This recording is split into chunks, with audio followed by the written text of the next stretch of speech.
Alright, welcome.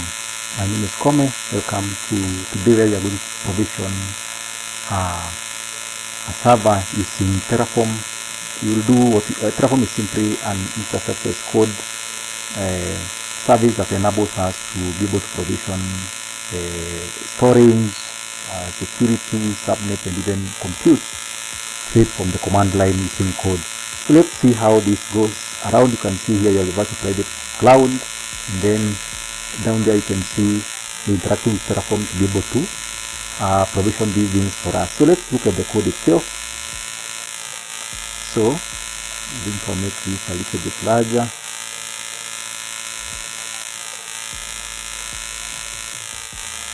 So when we open or when we create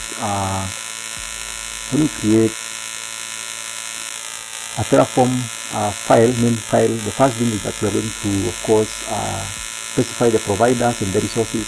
The provider is AWS that we are going to use to provision our server, and of course my region is EU Node 1, that is Stockholm. You can see I'm also provisioning a resource. So the resource has to have the provider, which is AWS, and then the resource type. For example, you can see I'm provisioning a virtual private cloud, and then the name that I want for that specific resource so that I can access every time using that name. You can see here the virtual private cloud is then given a name, and then of course the calculations and the main routing block. You can see you have 10.0.0.0 plus 16, which gives us a total of 65,000 IP addresses that can be assigned, of course, to this to everything, to EC2 instances accessing this resource virtual private cloud. So we think of this like a network, an isolated network for us. Okay. So here you can see down one, we are moving to the resource again. We are configuring again the resource from the AWS provider. The resource itself is Internet Gateway. You can see we are attaching our VPC here, AWS.VPC. We are attaching it here, and then of course the VPC ID.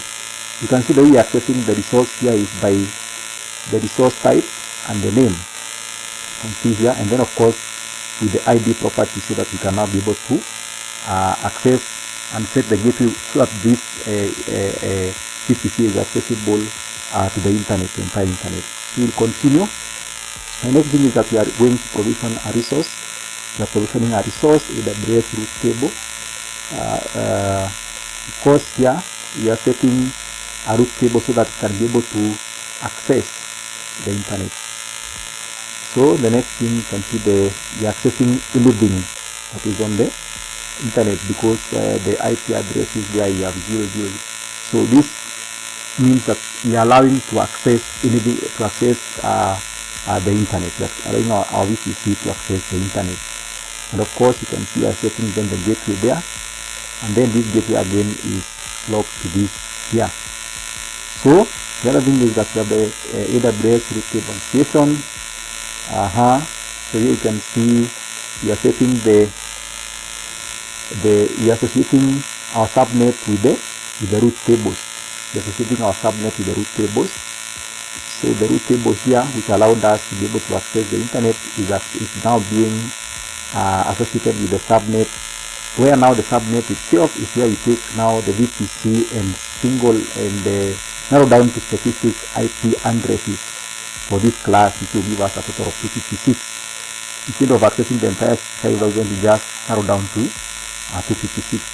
So from there you can see the other thing is that we have another resource called AWS Security Group, and here of course we are allowing inbound HTTP and the HTTPS traffic. You can see for the ingress we have the HTTP 80, we are allowing the 80 and the 443 for the HTTPS. And then of course for outbound, or now that the traffic that is coming from our servers to the internet, of course we are allowing anything. So from there we are going to the AWS instance itself, and you can see here I am choosing the image TMI, which is of course is the free one, the Ubuntu. And then of course I'm using the P3 micro which is of course free. And then of course the subnet, you can see you're setting the subnet ID, the subnet behind there, and then you're setting this with the public address, IP address that can be to access to the server is true. So of course we are now setting again for this EC2 instance. We are setting the security groups for this instance here, the security group settings that we had there. So after that, we are going now to come to this file here. We are saying that let everything starting from here, the end of file, be output as text. So starting from here all the way to here, you can see here we are going into running a bash script, and then of course we are setting E, so that in case anything fails here, we stop at that. We don't continue with the log with the errors. And then of course we are updating the package list and accepting yes for everything. And then we are installing, accepting yes, we are installing Apache, we are starting it, and then we are starting it again on boot. We are setting that can start on boot every other time. From there we are echoing this HTML file. You can var www.html index.html. So here, of course, we have provisioning another resource, that is the AWS S3 bucket for storage. And you can see here we have a resource that is terraform based, that helps us to generate a random number, because S3 buckets must have unique ID numbers or unique text identifiers globally. So the only way I'm going to achieve that is by attaching my name and then through the random ID resource, and then of course the random, I'm accessing the random name there, and then the hexa, which is a byte of 16 characters that will attach the name, my name there, and of course assign that to the S3 bucket. So there now you'll be able to again come and set the ownership of the S3 bucket to bucket owner return, so that anyone that upload anything on the AWS S3 bucket, remember at the first time they are the ones who own it.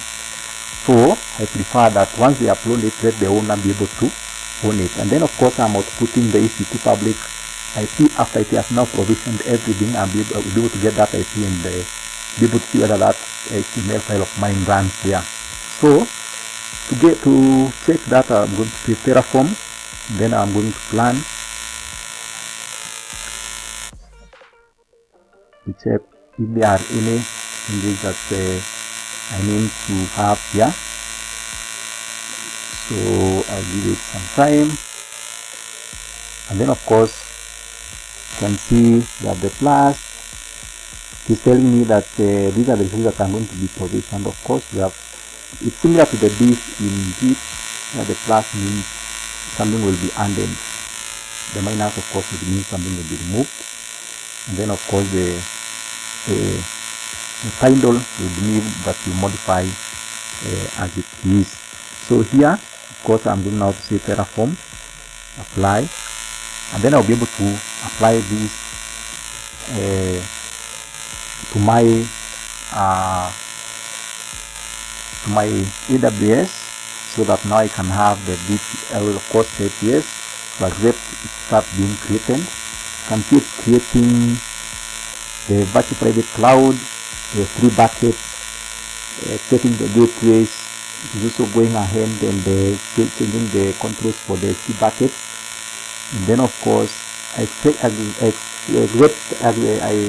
that at the end of the day it will allow me to have an public IP, which will now I will use now to access from the browser and see whether this HTML file of mine, which I put in this script, will be able to be rendered. And just say you can see how low I am. Okay, so I'm going to check this. I'm going to copy it, and I'm going to click the browser, and then I'll paste this address, and you can see I'm expecting that. Let's see. Okay.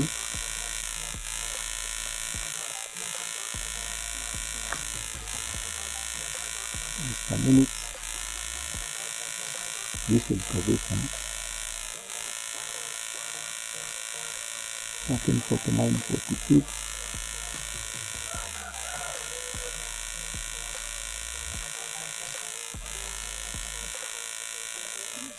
Okay.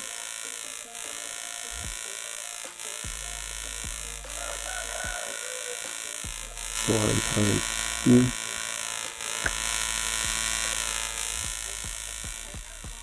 Yes, you can see from the port 88 I'm able to provision this. Hello, I'm Kelvin provision this print on EC2, AWS EC2 using Terraform. So now I'm going to then, of course, tear down all these resources. And to tear down this, I'll start first of all by tearing down the instance itself by saying terraform destroy, and then I want to target. My target will be, I want to destroy, the first thing is the AWS instance, or the EC2 instance, and then .example. So I will tear down that part, the instance. Remember, you have to tear down so that it does not, you have to, the good thing with infrastructure as code is I'm able now to be able to provision my and manage my server and my resources well on the command line. The other thing that I'm going to tear down would be the security groups. Yes, I say yes.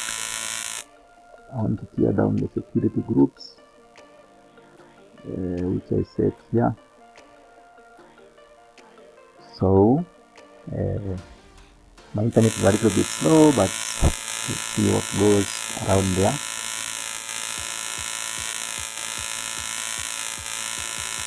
So you can see it's destroying. It's destroying.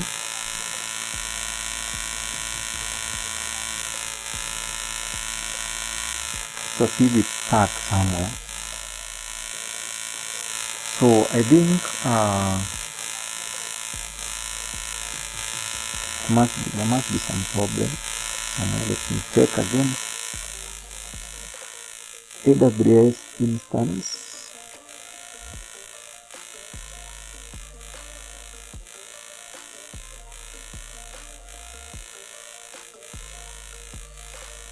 My instance is here, AWS instance, that example. So let me try again. Let me try to tear down the security group first and see if it works. So targets, I'll say AWS security group dot my new security group. Let's see if we tear down that first, and then we try to tear down the EC2 instance. So we drop the security group first. See if it works. Okay, yes. And if it works, then you go ahead and destroy the EC2, and then of course you destroy the 3 buckets, and then destroy everything else, that's the root tables and what have you. Okay, that's good to go. So now we'll destroy the instance. Because they are coupled together, of course you must delete the group first, and then because the group is now attached to the EC2. So good, and then I will destroy the S3 bucket. So where is the S3? I'll just do terraform destroy. I think it will destroy the rest, including the root tables and the S3 bucket. So I think that is it. This challenge on the done day, you can see I destroyed everything, and of course we are almost there. Destroying the table at the system. Enter, will say yes. And luckily we'll be able to destroy everything. Destroying completely destroyed. So that is it. I hope you are able to get something from that. See you in the next challenge. My name is Kelvin K at Twitter. Follow me and let's continue this challenge on Terraform.